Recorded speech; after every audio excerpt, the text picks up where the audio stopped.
Okay. Good. There we are. Thank you. I needed to be unmuted. The Holy Gospel of our Lord Jesus Christ according to John. Very good. In the beginning was the Word, and the Word was with God, and the Word was God. He was in the beginning with God. All things were made through him, and without him nothing was made. In him was life, and that life was the light of humanity. The light shines in the darkness, and the darkness did not overcome it. There was a man sent from God, whose name was John. He came as a witness to testify about the light, so that all might believe because of him.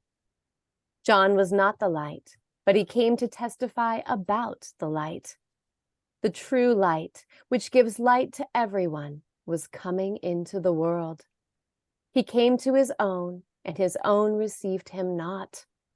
Yet, to all who receive him, to those who believe in his name, he gives the right to become children of God, children not born by human parents or by human desire, but born of God.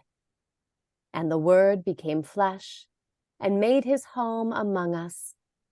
We saw his glory, the glory of the one and only, full of grace and truth, who came from the Creator. The Gospel of the Lord. Praise be to you, Lord Jesus Christ.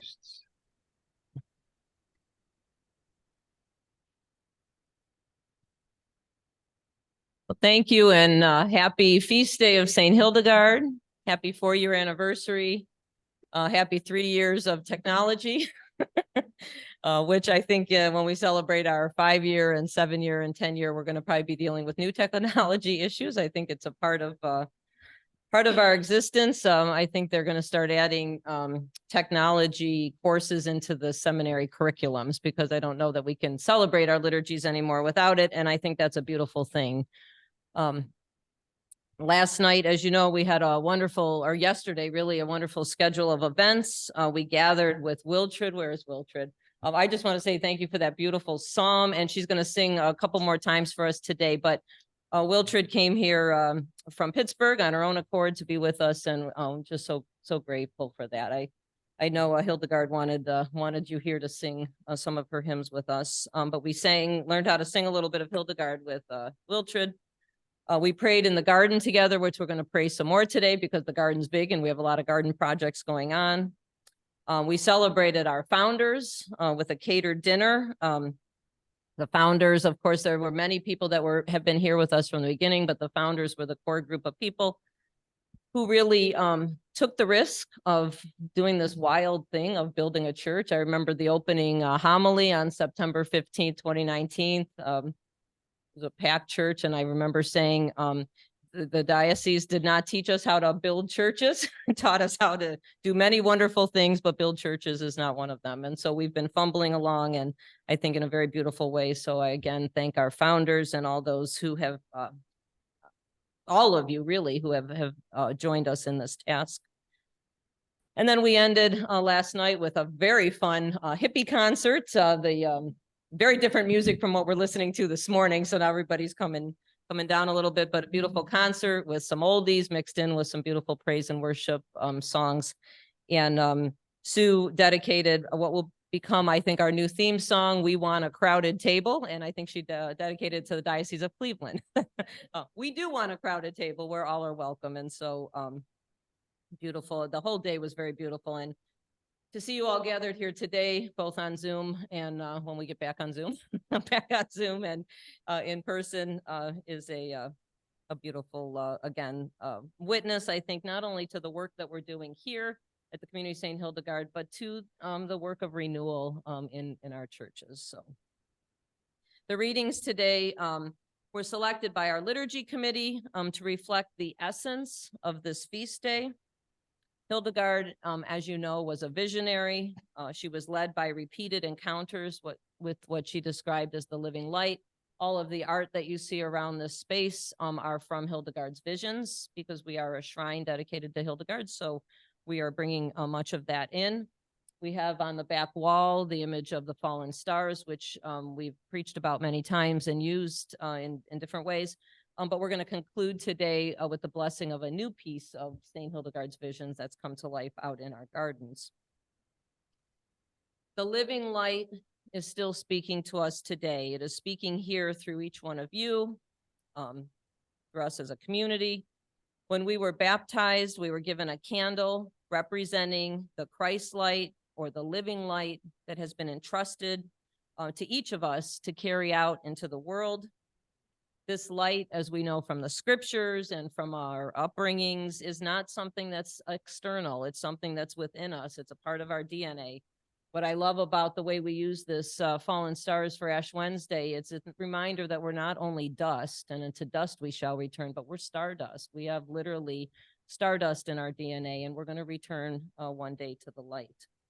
May take some of us longer than others to get there, but we're all heading back to that same space, which is again depicted on our wall. The second reading is from a much larger vision, the one that Clarice read of St. Hildegard's, which is in part focused on a number of warnings. If you've ever read Hildegard's Scivias, I'm looking at Judy right now, you know, she's not a light and fluffy reader. We usually pull out the nice, light, fluffy text to share with all of you. But Hildegard was pretty intense, and she was steeped in medieval Roman Catholic theology, and that certainly comes across in her works. But in this vision, which is called the Zeal of God, it's sometimes translated the Wrath of God, but you can see why we went with the Zeal of God translation. Sounds a little better. But in this larger vision, many of you may have received one of these cards in the mail. This is the piece we're going to be talking about of this much larger vision. If you didn't get one, we have extras here today. But in this this vision, it's a, oh, I have a piece here on my stole that Debbie made for me, which I know you can't see here. Bill maybe can pull it up on the screen if he wouldn't mind. You can see the Zeal of God, or the angel that I'm going to talk about, is on a corner, but it's a corner of a much bigger building. And what's so interesting about this vision, you can see it up on the screen there, is that for Hildegard, she was a visionary and she spoke theoretically, but she also was a pastor in her own way, and a leader. And so she wrote very practically. And so this is a practical warning in this vision of what happens when we desecrate a sacred space or a temple. Now, she's talking about physical buildings, brick and mortar, like what we're standing in. But I think we could very easily transfer that to nature as well. But I think this warning that she has in this vision about the use and misuse of church buildings is a theme that we can relate to here, as we have been in the process of transforming this sacred space really for the last 7 years, the last 4 years as the community of St. Hildegard, but 3 years prior to that. And as our founders know, when we acquired the building, it was in pretty rough shape. So it took time. It had not been receiving the care that a space like this deserves. And so it's been in process. But church buildings are consecrated spaces that have been built and blessed to be visible, tangible signs of God's presence and grace in our world. I feel like we're all working really hard to make this space exactly that. For Hildegard, she believed, as recorded in this vision, that there are severe consequences when one defiles or desecrates a temple of God. And Rose, I'm not talking about coffee cups. Where did you go? That's not what we're talking about here. But when people are discriminated against and excluded from the Eucharistic table based on gender or race or sexual orientation or any reason at all, this is a desecration of God's holy temple. When children or adults are sexually or psychologically abused by clergy, this is a desecration of God's holy temple. When women are criminalized, and the male bishops, I see Phil's on there, who ordain us at times, when we're criminalized by the institution for responding to our calls from God to serve as ordained ministers, this too is a desecration. In this larger image that we were, you don't have to pull it back up, Bill, but the larger image we were talking about in Scivias, Hildegard describes the building as having 4 walls, and those 4 walls symbolizing God's calling all people from all 4 corners of the earth together The four walls in this image were built by faith and good works. And within and surrounding the building is the presence of Christ. But on one corner is an angel, which has been, as I said, translated either as the wrath of God or the zeal of God, which is why he's got this fiery little red face. Well, more importantly is the, I guess for us, is the three wings that this angel has. So you'll notice on the cards or on the image that we had on the screen that this three-winged angel is not a warm, fuzzy, kissy cherubim that we sometimes identify with angels. But this angel, like St. Michael, who's also our patron and up in the loft, has been entrusted with a serious task. And so this angel's face is fiery red and stern and on fire with the Spirit, while at the same time, its wings represent the whole of the Trinitarian God. So within all that, everything is wrapped, if you will, within these protective and sacred wings. When I was first sitting with this reading and praying about it, I kept coming back to what we've been creating here at the community of St. Hildegard, a space where all are truly welcome. A space where we celebrate not only an open table, but as we sang last night, hopefully one day a very crowded table, but while every single person still can find a seat. So why did we choose this image of St. Hildegard to focus on for our feast day this year? I want to say we did not choose it. The Holy Spirit and Hildegard chose it. But as you know, for the last couple of years, we've been working on expanding our outdoor herb gardens. The gardens are a significant part of Hildegard's charism. When she was not warning about hell, fire, and damnation, she was out in her herb gardens. The gardens are a significant part of her charism and have been a very big attraction here for our space. So one of the projects that we embarked on this year was the building of a pergola over the John William Leonard Memorial Bench. The committee, led by our council member, Mary Ray, spent several months discussing what this pergola was going to look like. And for several months, I think there were very different opinions on what was going to come from this. So about maybe a month ago, I called Mary and said, no pressure. We're getting real close to the feast day. So, you know, is there going to be a pergola out there? And Mary had a resounding yes, we're coming this week. And a few days later, the committee was out there. And then Dave, where's our woodworker, Dave? I know he's here. Dave, back somewhere. Oh, there he is. He's way, way back because he didn't want me to call on him. Dave sent a photo to the committee asking for opinions. We had 4 options in terms of the carving of the bars that would go across. So Mary and I immediately chose the first one. Rick and Todd said ditto because they have been married to each of us for a long time. Whatever they pick, that's fine. And so Dave carved these beautiful wood beams to go on the top of the pergola. And as we were standing out there and stepped back, Mary recognized that it looked a lot like one of Hildegard's visions. And as soon as she said that, I said, oh my gosh, it's the zeal of God. And we realized that in the midst of the chaos and even a little bit of the struggle to get it built, something was coming through all of that, as always, you know, happens through the chaos, even, you know, the technology chaos, always comes divine inspiration and light if we're open to it. And from that moment on, the pergola was just in motion, and everything came together so beautifully, including the stole that Dave's wife, Debbie, made for me that has the zeal of God on it. And most appropriately this weekend, especially this beautiful rainbow stole.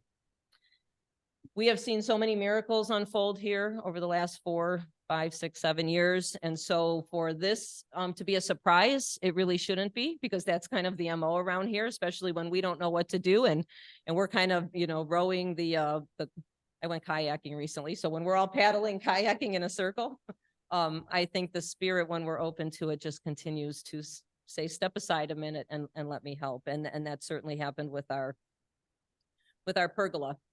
I'm going to be wrapping up here in a minute because after Mass, we're going to go outside and bless the pergola. But in paragraph 14 of this vision that I mentioned, the following is written of this angel, this zeal of God, which I know has a little bit of it's going to be a topic of conversation with the school kids going to McKinley, I'm sure, and my office is right there. So I'm probably going to hear some very interesting conversations about this angel. But in paragraph 14, it was written, this angel, or this zeal of God has 3 wings of wondrous breadth and length, white like a cloud, this symbolizing the expansion of the ineffable power of the Holy Trinity.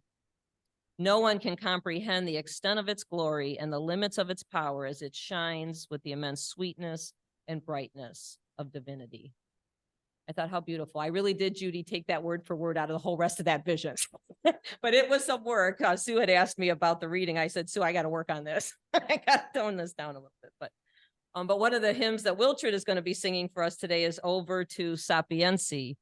And in this hymn, Sapientiae, or wisdom, also has 3 wings. One for soaring in the heavens, one for sweeping the earth, and the third to fly or flutter around us. In both of these images, these 3-winged angels, or these divine entities, a common theme emerges. When we are fully immersed and open to the divine mystery of God, we will not only be led, but we will be protected. And I think that's it's been a concern of ours here at the Community St. Hildegard in many different ways over the last few years. You know, just when you go against the grain, or when you, you know, you are change makers, you are also at risk. And so do give thanks for these last 4 years to have been protected in the way that we have. The light shines in the darkness, the gospel said, as Mother Danae read, but the darkness can never overcome it. We here at the Community of St. Hildegard are the light, and we are uniquely poised in this space, I think, to be beacons of light out in our world. I pray on our 4-year anniversary and on this wonderful feast day that we may always have the wisdom, the courage, the vision, and the strength to carry this light out into the world. We do so knowing and trusting that we are protected and loved.